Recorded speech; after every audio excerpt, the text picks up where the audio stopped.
berzikir kalimah thayyibah 3 kali, karena dalam Al-Quran dikatakan ala bizikrillah tatma'innul qulub. Ingat bahwa dengan berzikir kepada Allah hati akan menjadi tenang, damai dan tentram.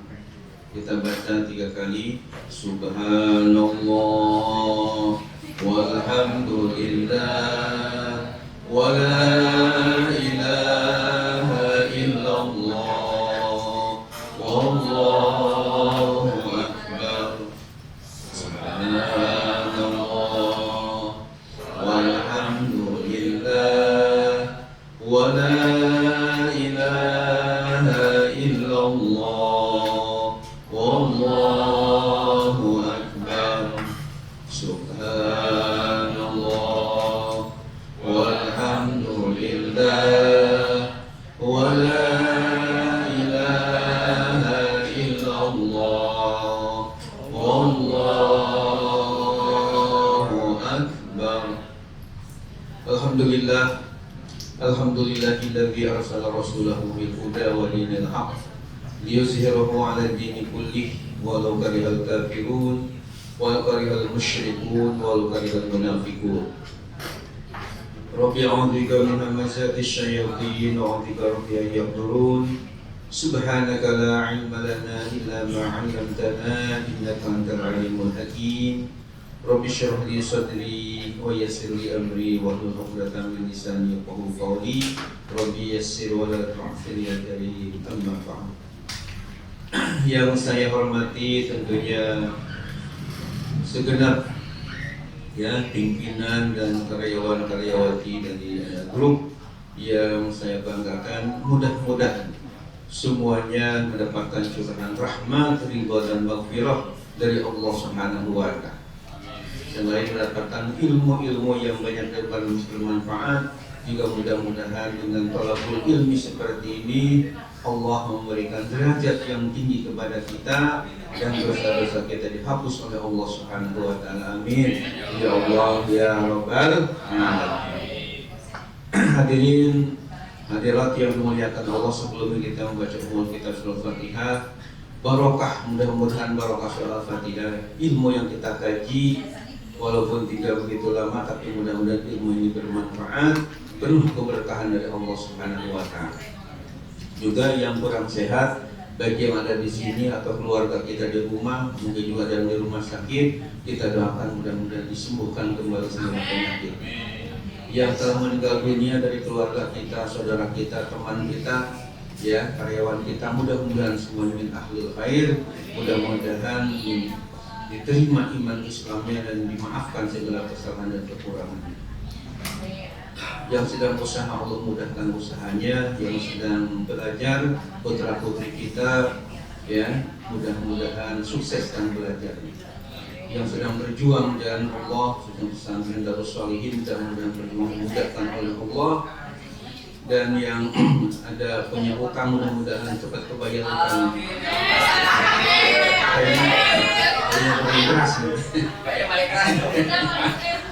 Kita doakan mudah-mudahan cepat kebayar. Amin ya Allah. Yang belum punya jodoh mudah-mudahan diberikan jodoh. Soleh. Yang sudah punya nggak usah nambah Saudara-saudara kita di Palestina, di Gaza yang sedang menderita, mudah-mudahan diberikan kesabaran dan kemenangan. Semua yang berzalim pada mereka mudah-mudahan dihancurkan oleh Allah Subhanahu wa taala. Dan negeri kita mudah-mudahan baldah thayyiban wa rabbul ghafur bi barakati umil Quran. Al-Fatihah. A'udzubillahi minasyaitonir rajim. Bismillahirrahmanirrahim. Alhamdulillahirabbil alamin arrahmanir rahim maliki yaumiddin. Iyyaka na'budu wa iyyaka nasta'in ihdinas siratal mustaqim. Shiratal ladzina an'amta 'alaihim ghairil maghdubi 'alaihim waladdallin. Amin ya Allah ya Rabbal alamin.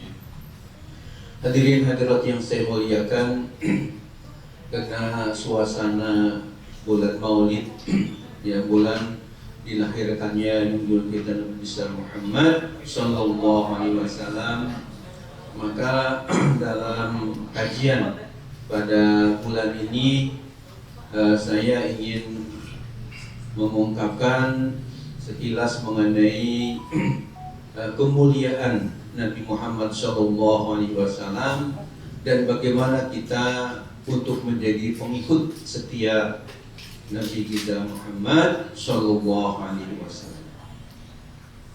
Hadirin hadirat yang dimuliakan Allah, Nabi kita Muhammad SAW diakui bahwa seorang Nabi dan Rasul Allah, bahkan manusia sebagai manusia yang paling mulia di muka bumi.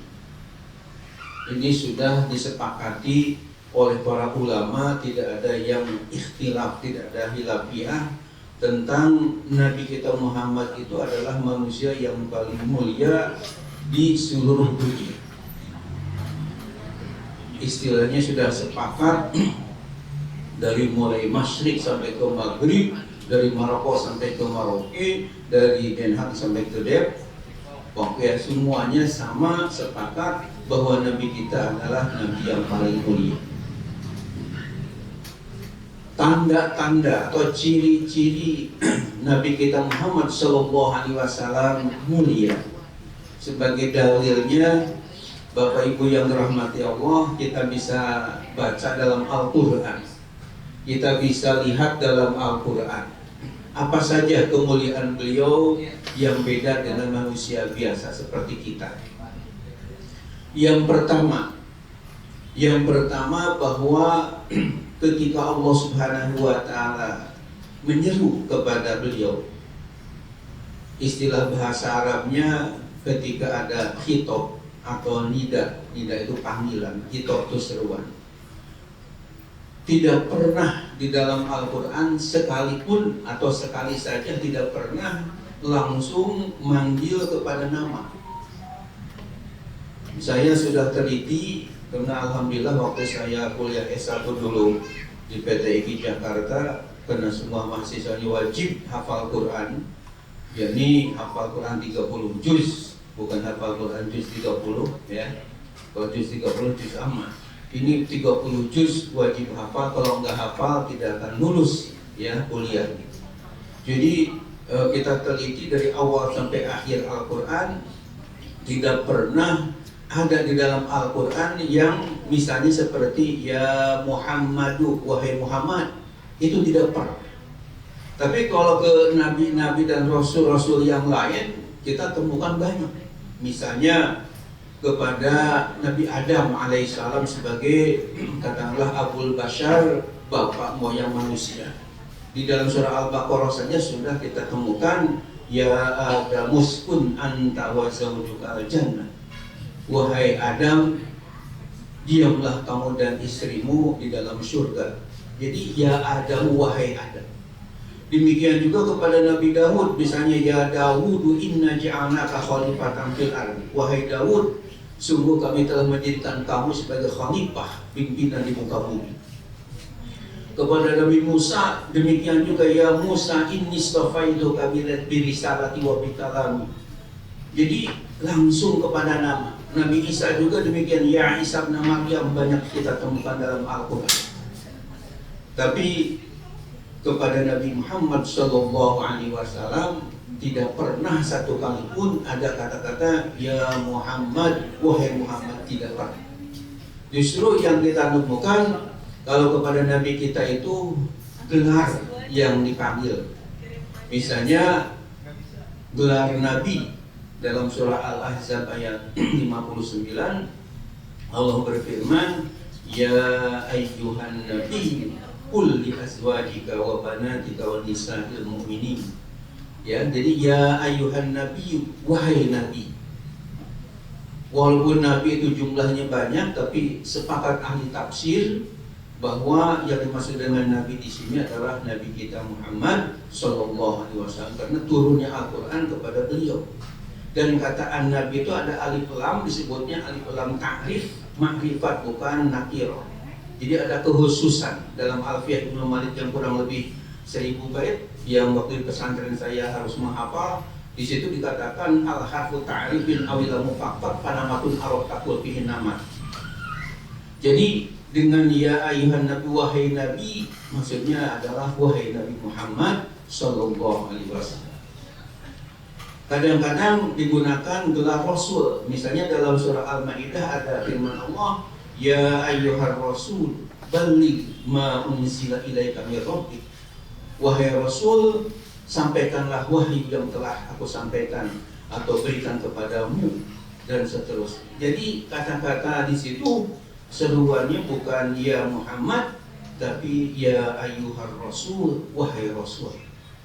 Ini menunjukkan bahwa Nabi kita Muhammad SAW itu memang beda dengan manusia biasa. Jangankan dengan kita, dengan Nabi dan Rasul yang lain pun dalam seruan ini sudah dibedakan, menunjukkan bahwa beliau memang manusia mulia. Yang kedua, Bapak dan Ibu yang saya hormati, di antara kelebihan beliau dalam Al-Quran, ada firman Allah dalam surah Al-Insyirah atau Alam Nashrah, yang saya yakin Bapak Ibu pada hafal semua ayatnya. Di situ ada firman Allah, wa rafa'na laka zikrak, alam nashrah laka sadrak, wa wada'na anka wizrak alladzi anqadha dhahrak, wa rafa'na laka zikrak. Artinya apa wa rafa'na laka zikrak? Wa rafa'na, dan kami telah tinggikan laka bagimu wahai Muhammad sallallahu alaihi wasallam zikraka, sebutan. Jadi sebutan Nabi Muhammad itu oleh Allah sudah diangkat, sudah ditinggikan. Para ahli tafsir menafsirkan ayat ini bahwa di antara tanda tingginya Nabi, sebutan Nabi Muhammad SAW adalah ketika azan dikumandangkan, itu tidak sah azan muazin, seorang muazin, kalau nama Nabi Muhammad tidak disebut setelah nama Allah. Ya, jadi setelah asyhadu alla ilaha illallah dua kali kumandangkan, biasanya kan disambung dengan asyhadu anna Muhammadar Rasulullah. Kalau cuma Allah saja disebut, Nabi Muhammad enggak disebut, itu enggak sah azan. Demikian juga dalam qomat, Allahu Akbar, asyhadu alla ilaha illallah, asyhadu anna Muhammadar Rasulullah. Jadi Nabi Muhammad disebut setelah nama Allah Subhanahu wa ta'ala. Demikian juga dalam khutbah, ya. Jadi setelah khutbah itu, setelah alhamdulillahirabbil alamin wa bihi nasta'in ala umuri wajib, biasanya disambung wassalatu wassalamu ala asyrafil mursalin sayyidina Muhammadin. Jadi Nabi Muhammad juga disebut setelah menyebut nama Allah. Demikian juga dalam tasyahud, ketika kita tahiyat di dalam salat, asyhadu alla ilaha illallah wa asyhadu anna Muhammadar Rasul. Apalagi dalam sholawat, ya, Allahumma sholli ala sayyidina wa ala sayyidina Muhammad. Itu setelah Allahumma sholli ala sayyidina Muhammad, nama Muhammad ini setelah nama Allah disebut.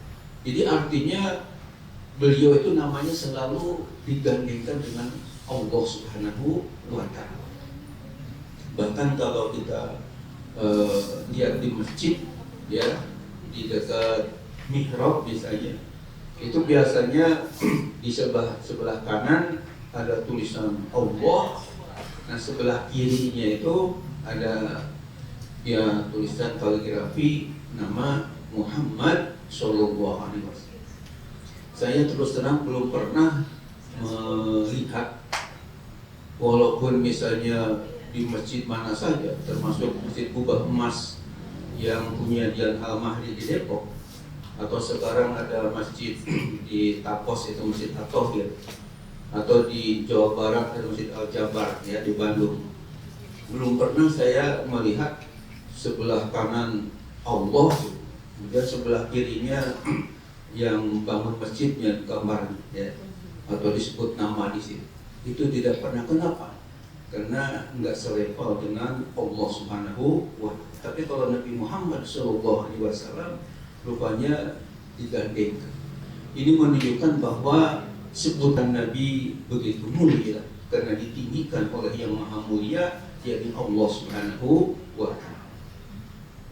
Kemudian Bapak dan Ibu yang dirahmati Allah, ada lagi sanjungan yang Allah berikan kepada beliau itu yang tidak pernah diberikan kepada Nabi dan Rasul sebelumnya, apalagi kepada manusia setelah beliau wafat, yaitu firman Allah dalam Al-Quran surah Al-Qalam ayat 4.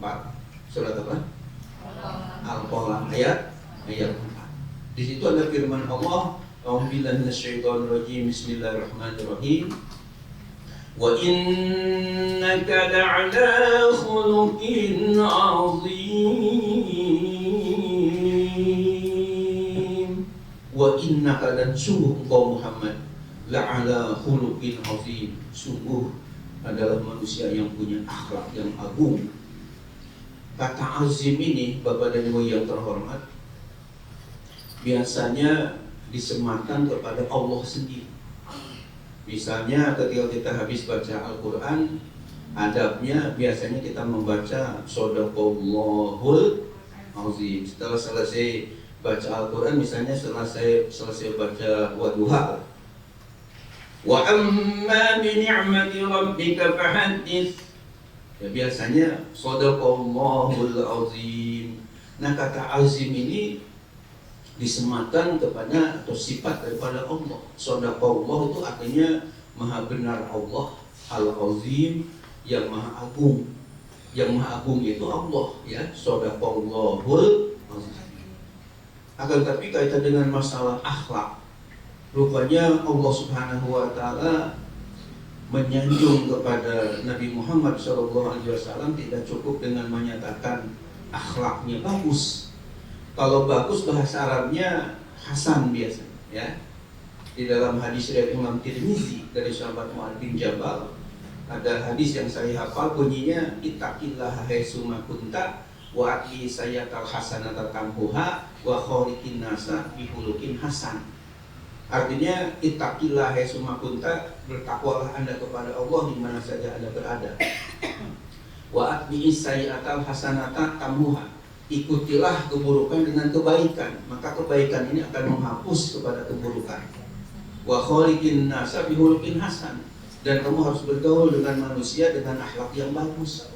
Dan biasanya akhlak bagus itu digunakan kata-kata hasan, bi khuluqin hasan. Rupanya Allah tidak puas kalau mengatakan kepada Nabi Muhammad punya akhlak yang bagus. Bahkan ada lagi terkenal dengan akhlak yang mulia. Mulia itu bahasa Arabnya karim. Dalam surah Waqiah ada ayat, innahu laqur'anun karim fi kitabim maknun la yamassuhu illal mutahharun. Innahu lakitabun karim, sungguh kitab suci Al-Quran itu kitab yang mulia. Ya, bahkan ada istilah akhlakul karimah, akhlak yang mulia. Bahkan ada hadis yang populer ketika bulan Maulid biasanya dikemukakan, yakni innama bu'istu liutammima makarimal akhlak. Sungguh aku ini diutus untuk menyempurnakan, ya, akhlak yang mulia. Rupanya Allah Subhanahu wa taala tidak puas dengan mengungkapkan dengan wa innaka la'ala khuluqin hasan, sungguh engkau Muhammad punya akhlak yang bagus. Dan tidak puas juga dengan mengungkapkan wa innaka la'ala khuluqin karim, dan sungguh engkau Muhammad punya akhlak yang mulia. Tapi lebih dari itu digunakan kata azim, ya. Coba lihat surah Al-Qalam ayat 4. Jadi bunyinya wa innaka la'ala khuluqin azim, sungguh engkau Muhammad adalah manusia yang punya akhlak yang agung. Jadi artinya lebih dari bagus, lebih dari mulia, ya, tapi azim yang agung, yang luar biasa. Hadirin hadirat yang dimuliakan oleh Allah Subhanahu wa taala. Maka oleh karena itu ada seorang penyair dari Arab yang menyatakan bahwa kita ini, ya, artinya Nabi Muhammad dengan kita walaupun sama-sama manusia, tapi memang beda. Jauh, ya, bedanya antara kita manusia biasa dengan Nabi Muhammad sebagai manusia yang luar biasa. Sehingga penyair Arab tadi mengubah sebuah syair yang sangat indah. Mudah-mudahan Bapak Ibu pada hafal semua. Sudah hafal belum syair, ya? Ya belum, ya, mungkin belum dengar dari mana. hafal ya. Tapi insya Allah ini hanya satu bait, sehingga mudah-mudahan pulang dari pengajian ini saya berharap supaya pada hafal semua ya. Ada oleh-oleh dari pengajian, ada syair kaitan dengan membedakan antara Rasulullah Shallallahu Alaihi Wasallam dengan kita semua yang hadir di sini termasuk saya. Bunyi syairnya Bapak Ibu yang terhormat adalah Muhammadun basyarun wa laysa kal basyari bal huwa yaqutatun wan nasu kal hajari. Sudah hafal semua? Belum? Sekali lagi. Muhammadun basyarun wa laysa kal bashari bal huwa yaqutatun wan nasu kal hajari. Sekarang udah apa? Belum? Ya, sampai zuhur nggak apa? Coba diikuti lafaznya dulu biar pada hafal. Bismillahirrahmanirrahim.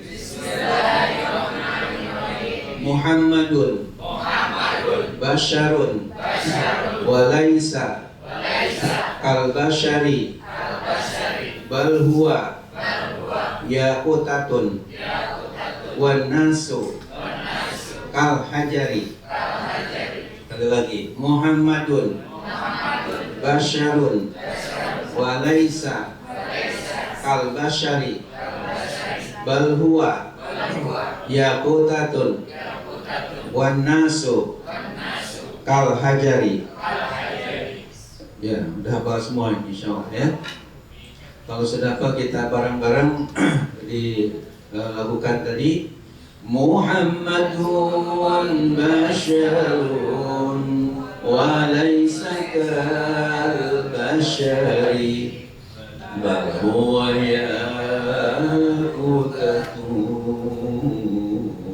wan nasu kal hajari. Sekali lagi. Muhammadun basyarun wa laysa kal basyari bal huwa yaqutatun wan nasu kal hajari. Banyak ganjil. Satu lagi. Muhammadun basyarun wa laysa kal basyari bal huwa yaqutatun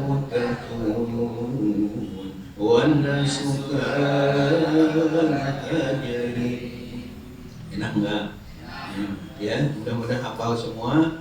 Tapi perlu juga terjemahnya supaya nanti ditanya apa itu artinya. Jangan sampai anala adri don't know, saya nggak tahu ya. Mudah-mudahan jadi pada paham dan hafal terjemahnya juga. Apa terjemahnya? Muhammadun basyarun, Nabi Muhammad adalah manusia. Artinya beliau bukan dari kalangan malaikat, bukan dari kalangan jin, tapi basyar itu artinya manusia. Wa laisa kal basyar, namun tidak persis seperti manusia biasa. Kenapa bedanya dengan kita? Ya, walaupun beliau manusia, yakni beliau juga punya istri, punya anak seperti kita, punya istri, punya anak. Beliau tidur, juga kita tidur. Beliau makan, kita. Beliau minum, kita juga minum. Jadi kayaknya seperti manusia aja. Kalau malaikat kan nggak makan, ya. Jin juga ya nggak lihat bagaimana ya. Tapi yang jelas beliau manusia. Namun tidak persis seperti manusia biasa. Kenapa? Karena oleh Allah Subhanahu wa Ta'ala memang udah dari awal sudah disiapkan menjadi uswah hasanah, suri tauladan, jadi contoh teladan. Dalilnya dalam Al-Quran surah Al-Ahzab ayat 21, Ihdawa Ishrin 21 ya. Ayat 21, laqad kana lakum fi rasulillahi uswatun hasanah. Sungguh telah ada bagi kalian pada diri Rasulullah suri tauladan yang baik. Jadi tentu ketika Allah menghendaki memang Nabi Muhammad ini untuk menjadi contoh teladan bagi umat manusia sedunia, tentu dari awal sudah dijaga. Di antara bedanya dengan kita, beliau adalah manusia yang dijaga, dalam bahasa Arab itu dimaksum ya. Maksum itu yang dijaga dari segala dosa dan noda. Ya. Kenapa? Karena memang untuk jadi contoh. Kalau Rasulullah seperti kita yang gak dijaga dari dosa dan noda, nanti kalau berbuat salah, berbuat dosa, nanti kan umatnya ngikut. Padahal Rasulullah menjadi ikutan umat, makanya dijaga dari segala dosa. Nabi Muhammad. Yang kedua, beliau diberikan mukjizat. Mukjizat itu artinya sesuatu amrun khariqun lil adah, sesuatu yang menyalahi adat kebiasaan. Contohnya ya, saya ketika jalan-jalan di Mekah, mampir di toko kitab. Kalau saya terus terang aja, ketika haji atau umroh, kalau nggak mampir ke toko kitab, kayaknya ada yang kurang, nggak afdol gitu. Orang lain pada sibuk dengan formalnya, dengan pakaiannya. Kalau saya mampir ke toko kitab, mana yang belum punya kita beli. Nah, di antara yang ada di Mekah itu ada kitab yang judulnya Mu'jizatul Rasul. Jangan menggunakan kata jamak. Kalau satu mukjizat itu mu'jizatun, pakai tamar butuh satu. Kalau Mu'jizatul Rasul, alif dan ta itu jamak plural ya. Jadi mukjizat Rasul. Saya beli dan saya baca, ternyata tidak kurang dari 100 macam mukjizat yang Allah berikan kepada Nabi kita Muhammad Sallallahu Alaihi Wasallam. Di antaranya adalah sesuai dengan hadis di Sahih Muslim ya, ada ketika suatu peperangan, para sahabat mau sholat tidak ada air untuk wudhu. Rasulullah minta sebuah bejana kayak ember, kemudian tangannya beliau masukkan ke ember. Setelah dimasukkan sambil berdoa kepada Allah, minta supaya diberikan air. Ternyata begitu diangkat tangannya dari baina as-sabihi, di antara jari-jari tangan beliau itu ternyata memancar air yang sangat jernih untuk berwudu. Ketika Anas bin Malik ditanya dengan panggilan Abu Hamzah, wahai Anas bin Malik, ya Abu Hamzah, kira-kira sahabat Nabi yang wudu dari air yang memancar dari jari-jari tangan Rasulullah itu berapa orang? Kata Anas bin Malik ya, yang dipanggil dengan Abu Hamzah itu mengatakan Zuhaha salah sami'ah, ya kurang lebih 300 orang bisa berwudu dari air yang mancar dari sela-sela jari tangan beliau dengan jernihnya. Bahkan ulama telah menjelaskan, saya baca lebih dari 3 kitab ya, baik di Antolibin atau di Tarsyihul Mustafidin atau di At-Taqriratus Sahidah fil Masail Mufidah, itu air yang memancar dari jari tangan Nabi Muhammad itu lebih afdal daripada air Zam-Zam. Memang kalau sekarang ya yang ada di dunia ini air Zam-Zam paling utama, tapi dibandingkan dengan air yang memancar dari jari-jari Rasulullah, masih unggul yang air mukjizat. Jadi menurut logika kan tidak masuk akal, masa dari jari-jari tangan memancar air yang begitu banyak dan jernihnya luar biasa. Ini namanya mukjizat ya, itu banyak sekali mukjizat Nabi. Sementara kita manusia biasa tidak diberi seperti itu. Ya, cuma kalau ada ulama yang punya kelebihan tertentu, ya itu namanya maunah. Namanya maunah ya. Kalau kepada wali namanya karomah. Ya. Jadi kalau kepada wali, nah keistimewaan itu namanya karomah. Misalnya saya dengar baca di dulu Sunan Bonang, ketika ada orang yang membawa beras ya pakai karung di hadapan beliau, ketika Sunan Bonang nanya, apa itu di karung yang kamu panggul atau ya pikul? Karena si orang ini katanya khawatir kalau terus terang menyebut beras, khawatir nanti diambil, aja bilang ini pasir, ya. Akhirnya datang ke rumah, disimpan di dapur, mau masak, ternyata yang di karung itu pasir, bukan beras. Ya karena bohong kepada tadi Sunan Bonang. Ya ini menunjukkan bahwa itu namanya karomah. Kalau maunah itu kelebihan yang oleh Allah berikan kepada ulama yang bukan wali, bagi nabi, ya. Kalau nabi mujizat, kalau wali tadi karomah, kalau ulama namanya maunah. Maunah itu artinya ya pertolongan, karomah kemuliaan. Yang misalnya yang maunah itu berarti saya punya guru, ya, di daerah Purwakarta, Jawa Barat. Jadi ketika ada muridnya yang bingung tentang menjawab suatu masalah agama, belum ketemu dalilnya, kitabnya kitab apa, karena begitu rumitnya itu masalah. Begitu datang sama Pak Kiai, sekarang sudah wafat, ya, usia 125 tahun, tahun 75 wafatnya.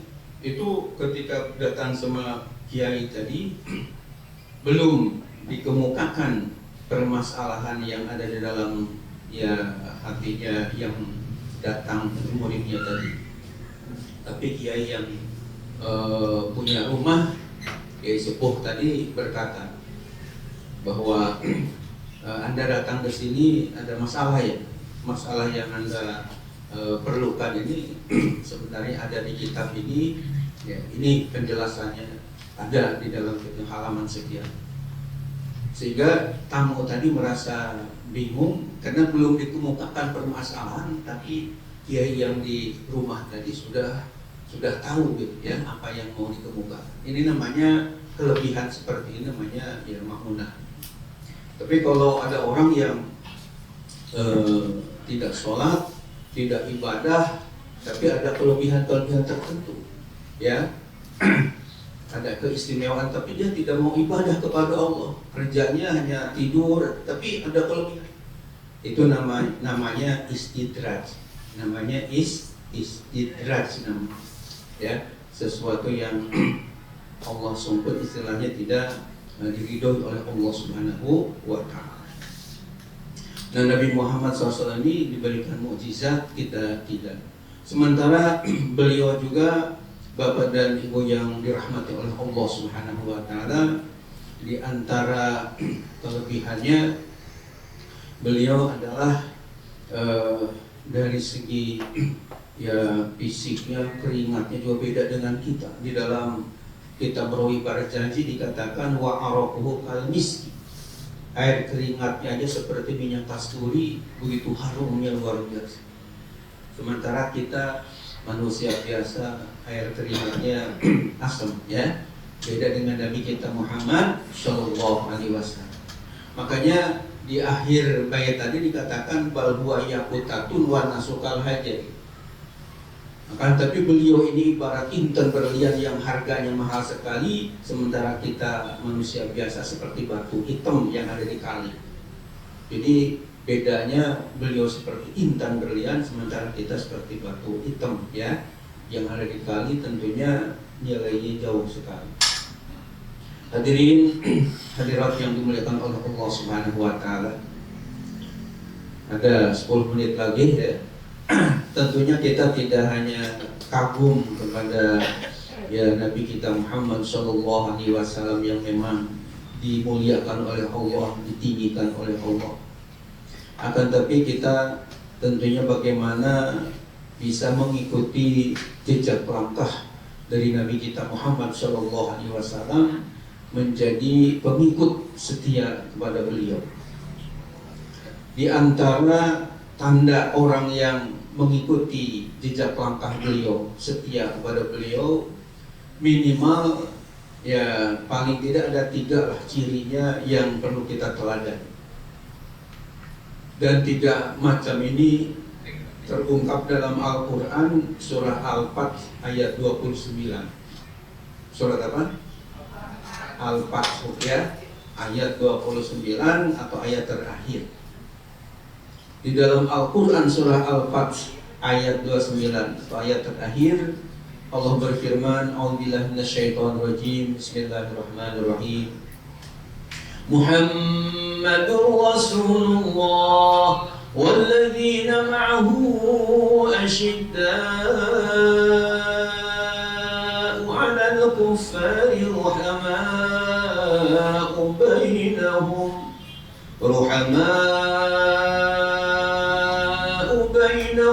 tarahum ruk'an sujada. Al-ayat artinya Muhammadur Rasulullah. Nabi Muhammad adalah Rasul Allah. Dari firman Allah Ta'ala ini kita dapat memahami bahwa pangkat kerasulan Nabi Muhammad itu langsung diberikan oleh Allah Subhanahu wa Ta'ala, bukan rekayasa manusia. Beda dengan ada seorang Nabi dan Rasul dari Depok, ya, tepatnya dari PJ, yang mungkin namanya sudah Bapak Ibu kenal, Ahmad Musadek namanya. Dia gara-gara tapa 40 hari 40 malam di Gunung Bunder di Bogor, akhirnya memproklamirkan dirinya sebagai Nabi dan Rasul. Musadek. Ini jelas tidak benar, sehingga akhirnya akidah Islamiyah itu diberantas oleh pemerintah kita.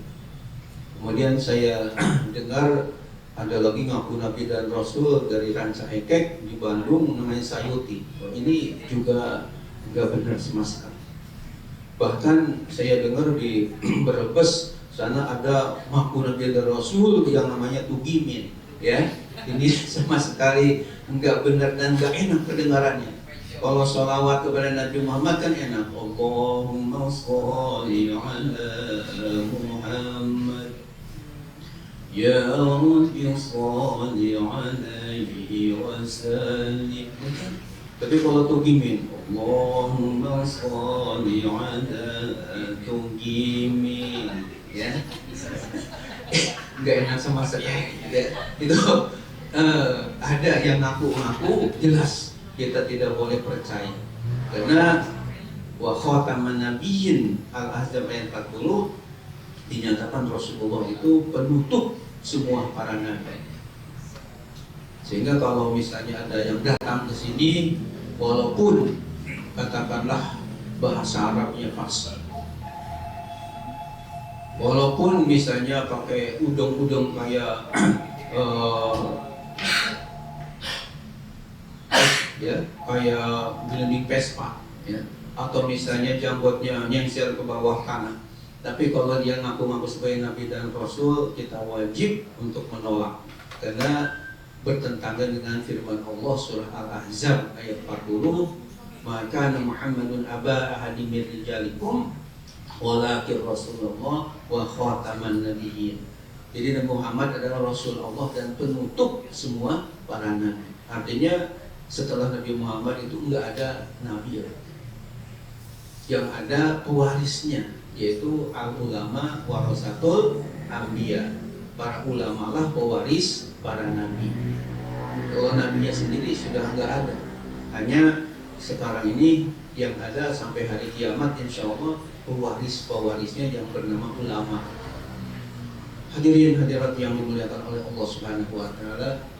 Kemudian walladzina ma'ahu, dan orang-orang yang beserta beliau, yang ikut serta dan istilahnya setia sama beliau adalah yang pertama cirinya asyidda'u 'alal kufar, tegas terhadap kaum kafir. Artinya kita walaupun mungkin ada yang bujuk-bujuk, ya, dengan kita masuk ke dalam agama non-muslim, agama kafir, kita diberi ini, diberi itu, ya tetap kita harus kokoh mempertahankan akidah Islamiyah kita. Jangan sampai kita jadi goyah gara-gara dikasih kedudukan, jabatan atau harta yang banyak.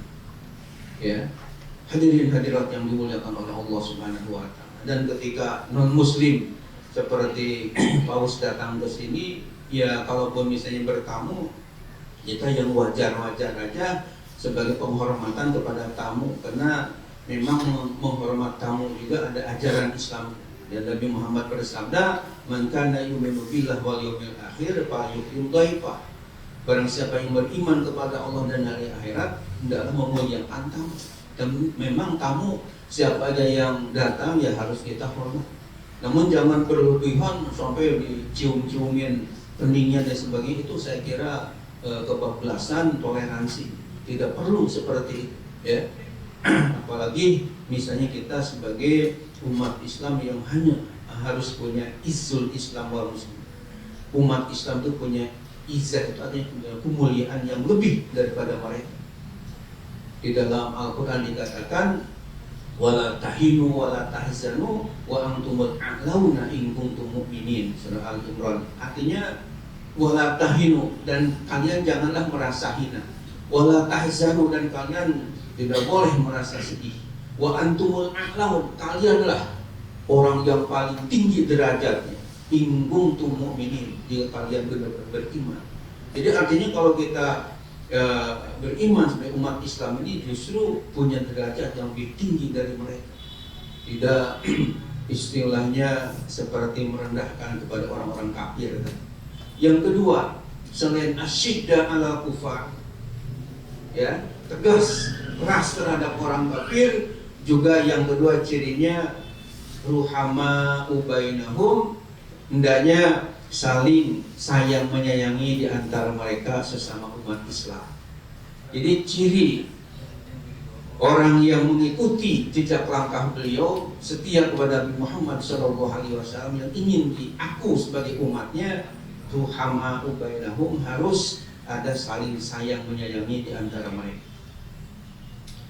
Bahkan Rasulullah di dalam hadisnya yang sahih telah bersabda, masalul mu'minina fi tawadihim wa tarahumihim wa ta'atufihim masalul jasad idza syaka minhu udwun tada'a lahu sa'irul jasadi bis sahari wal humma. Yang artinya perumpamaan orang mukmin dalam hal saling sayang menyayangi, cinta mencintai, kasih mengasihi, tak ubahnya seperti satu tubuh. Apabila dari satu tubuh itu ada anggota tubuh yang sakit, tada'a lahu sa'irul jasad bis sahari wal humma, maka seluruh tubuh ikut merasakan sakit, bisahar, bahkan sampai tidak bisa tidur semalaman, wal humma, dan badan terasa demam. Padahal yang sakitnya hanya gigi satu yang kecil, tapi badan kita ikut merasakan sakit. Ini menunjukkan bahwa Rasulullah ingin supaya umat Islam ini tarahum, saling sayang, menyayangi, tenggang rasa antara satu dengan yang lain. Hadirin hadirat yang dimuliakan oleh Allah, yang terakhir, yang ketiganya tarahum ruk'an sujada. Kamu melihat mereka ruk'an sujada, rajin ruku, rajin sujud, dalam arti umat Nabi Muhammad adalah orang yang rajin beribadah, khususnya sholat yang 5 waktu. Tidak boleh ditinggal, tidak boleh istilahnya bolong-bolong, tidak boleh belentang-belentong dalam sholat istiqomah, harus dilaksanakan.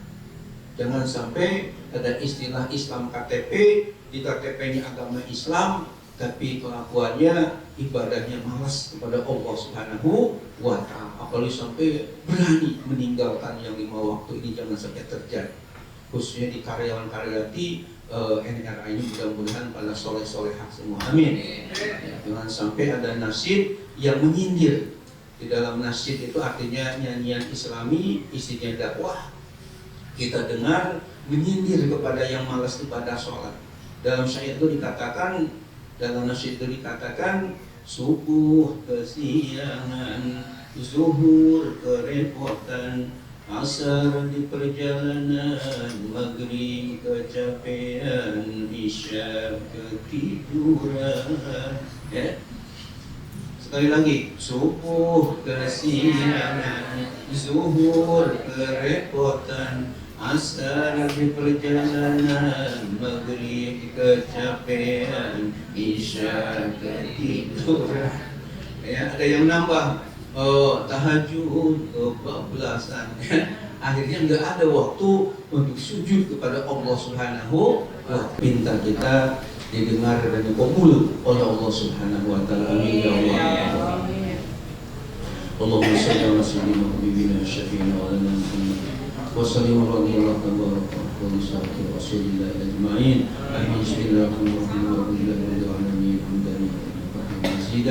Ya Rabbana lakal hamdu wa lakal syukru kama yanbaghi wa li sultanik. Allahumma inna nas'aluka 'ilman nafi'an wa rizqan halalan thayyiban wa 'amalan shalihan mutaqabbala. Allahumma inna nas'aluka al-maslahah wal manfa'ah wal afiyah wal barakah wal khatimah. Allahumma la tad'alna fi maqamin dhanban illa ghafartah wa la hamman illa farajtah wa la 'adwan illa kafaitah wa la maridan illa syafaitah wa la daynan illa qadaitah wa la hajatan min hawaiji dunya wal akhirah illa qadaitaha wa yassartaha wa yassir umurana ya Allah.